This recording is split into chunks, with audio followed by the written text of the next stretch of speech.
9 juin 1943. Bernard Perrin quitte la France pour le service du travail obligatoire, le STO. Il part volontaire à la place d'un père de famille du quartier.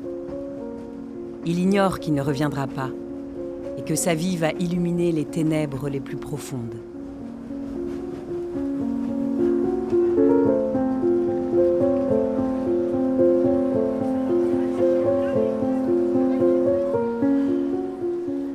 En février 1921, à Lyon, dans l'église Saint-Martin-d'Ainay, la famille Perrin présente Bernard au baptême. Il est né quelques jours auparavant, le 20 février. Cette famille chrétienne unie, où la foi structure les jours, sera son terreau.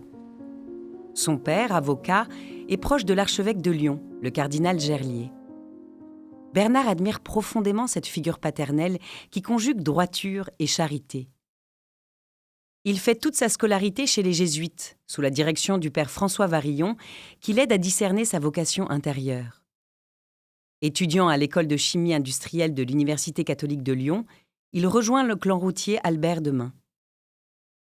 Le 15 août 1942, au pèlerinage du Puy-en-Velay, il confie à ses compagnons qu'il veut devenir prêtre.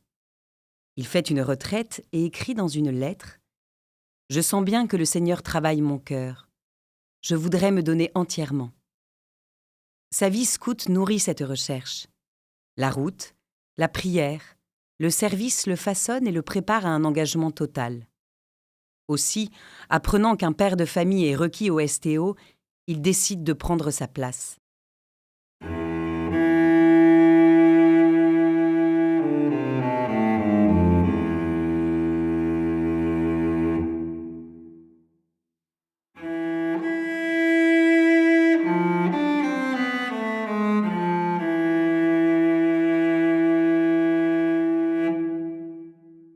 À son arrivée à la Bounawerke de Schkopau, près de Merseburg, Bernard découvre des milliers de jeunes Français dispersés dans les usines.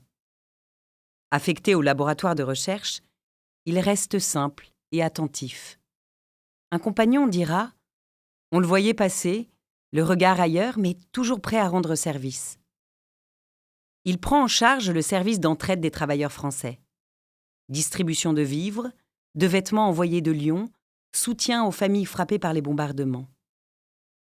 Dans la chambre 22, où logent étudiants et scouts, il organise des réunions clandestines d'entraide spirituelle. La messe dominicale, célébrée secrètement par l'abbé Pascal Vergès, devient un refuge. Bernard note « Dans la nuit du camp, la présence du Christ est notre force. » Au fil des mois, son engagement alerte la Gestapo. Après les arrestations de plusieurs responsables français, il comprend que son tour approche. Un camarade témoigne. Il était calme. Il savait qu'on viendrait le chercher et il attendait, sans peur, comme on attend un appel.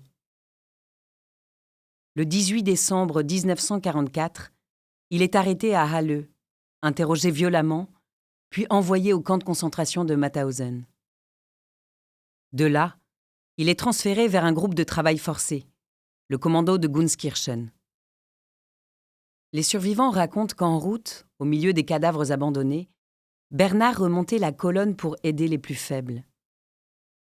Il est battu par un SS pour avoir soutenu un prisonnier juif.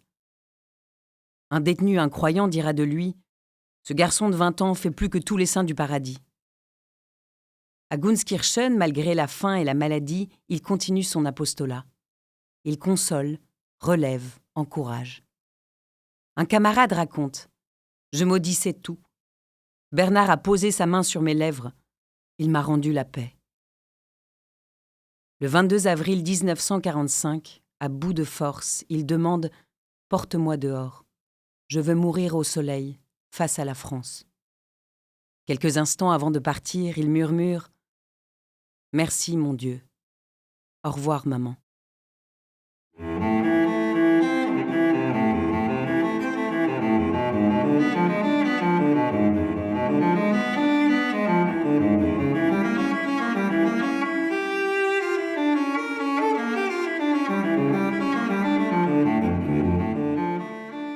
De sa formation jésuite à la route scout, de sa vocation sacerdotale à son service auprès des plus faibles, toute son existence semble avoir préparé ce don total.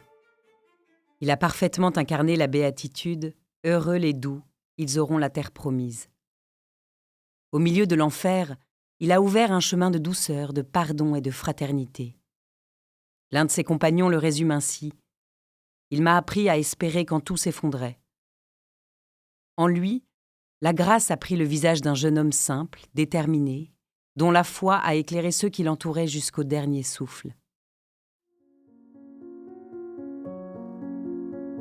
Reconnu bienheureux, Bernard Perrin est béatifié le 13 décembre 2025 à Notre-Dame de Paris, avec 49 autres Français morts en haine de leur foi, martyrs de l'apostolat.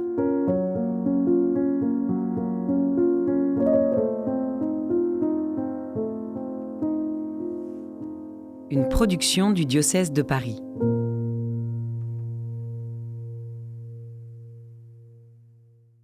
Cette série de podcasts est produite et réalisée par le service communication du diocèse de Paris avec la voix de Clémence de Vimal.